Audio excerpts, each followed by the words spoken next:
আউশগ্রামে গরুর গাড়িতে মিছিল করে তৃণমূলের অভিনব প্রচার চলছিল, আর সেই প্রচারে আচমকাই বিপত্তি।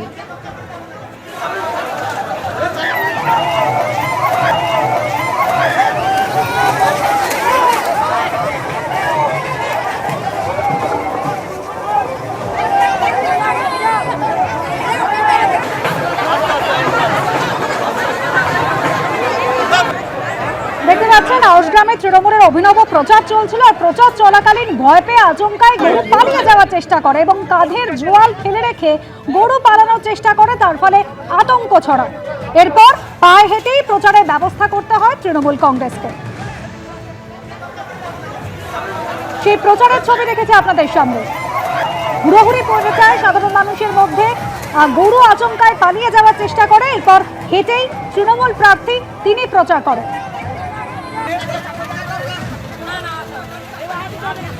স্ট্রং রুমে ক্যামেরা খারাপের অভিযোগ, পুলিশ অফিসারদের হুঁশিয়ারি দিলেন বাইরন বিশ্বাস। আপনি রাজ্য সরকারের লোক না সেন্ট্রালের লোক, চাকরি চলে যাবে, বাংলায় থাকতে পারবেন না, দিল্লিতে থাকতে হবে। জঙ্গিপুর পলিটেকনিক কলেজের স্ট্রং রুমের সামনে এভাবে হুঁশিয়ারি সাগর দিঘির তৃণমূল প্রার্থী। আপনি রাজ্য সরকারের লোক না সেন্ট্রালের লোক, ওদের ছবি কর, ওদের ছবি কর। আপনি গেট খুলুন, ইভিএম দেখান। রিকোয়েস্ট করছি, হাত জোর করছি, পা ধরছি আপনার ক্যামেরা কর্নারে, পা ধরছি আপনার, পা ধরছি, পাটা নিয়ে আসুন, পা ধরছি আপনার। আপনি রাজ্য সরকারের লোক না সেন্ট্রালের লোক, ওদের ছবি কর,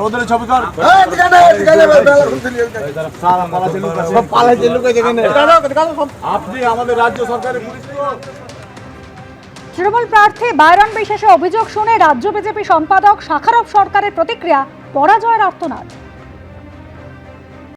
হ্যাঁ, এটা ভাইরাল হয়েছে, আমার কাছেও এই ধরনের খবর এসেছে, কিন্তু এটা পরাজয়ের আর্তনাদ ছাড়া কিছু নেই।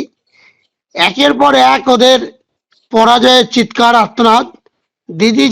ওদের দিদি যেমন ব্যক্তি আক্রমণ করছেন, এই নাটক কিনা, এর জন্য আমরাও এর তদন্ত করছি। এবং তিনি যেভাবে হুমকি দিয়েছেন, কালকে দিদি বলছে বিছুতে পাতা খাইয়ে দিব, এই ধরনের থ্রেড কালচার যদি চলতে থাকে, থ্রেড আমরা খেতে থ্রেড দিতেও শিখবো, এটা তৈরি থাকে ওরা। খিদিরপুরে প্রচারে শুভেন্দু অধিকারী। কলকাতা বন্দরে বিজেপি প্রার্থী রাকেশ সিং এর হয়ে প্রচারে শুভেন্দু অধিকারী রোড শো করলেন। পরিবর্তন চাইছে মানুষ, মমতা বন্দ্যোপাধ্যায়কে কেউ বিশ্বাস করছে না, দাবি করেছেন শুভেন্দু অধিকারী। কলকাতা বন্দরে রাকেশ সিং এর সমর্থনে শুভেন্দু অধিকারী এই মুহূর্তে আমরা কথা বলে নেব। রেসপন্স মানুষের কিরকম দেখলেন? আপনাদের চোখের সামনেই করতে গেলে বিশেষ করে এখানে 80% এন্ড অ্যাবাভ মুসলিম ভোট আছে, 77-এ। তাতে ওনাদের যে রেসপন্স আমি পেয়েছি, ওরা চেঞ্জের পক্ষে এবং ওরা মমতা ব্যানার্জিকে বিশ্বাস করছেন না, রাকেশ ভাইকে বিশ্বাস করছেন 79-এর লোকেরা। অতএব জানে বিজেপি এলে সবার ডেভেলপমেন্ট হবে। মমতা ব্যানার্জির যে ভোট ব্যাংকের রাজনীতি এবং কমিউনাল পলিটিক্স, এই পলিটিক্স এবারে ফেল করবে। মানুষ মমতা ব্যানার্জির হাত থেকে পরিত্রাণ চায়। একটা সিঙ্গেল ওয়ার্ড বলে আমি শেষ করতে পারি, পরিবর্তন। একটা শেষ প্রশ্ন দাদা, 92% ভোট ফার্স্ট ফেজে পড়েছে, 29 তারিখ সেকেন্ড ফেজ, কি মনে হয়? গ্রামের মানুষ, উত্তরবঙ্গের মানুষ, জঙ্গলমহলের মানুষ 92% দিয়েছে। 92 বলবেন না, 93.86 মিনস 93।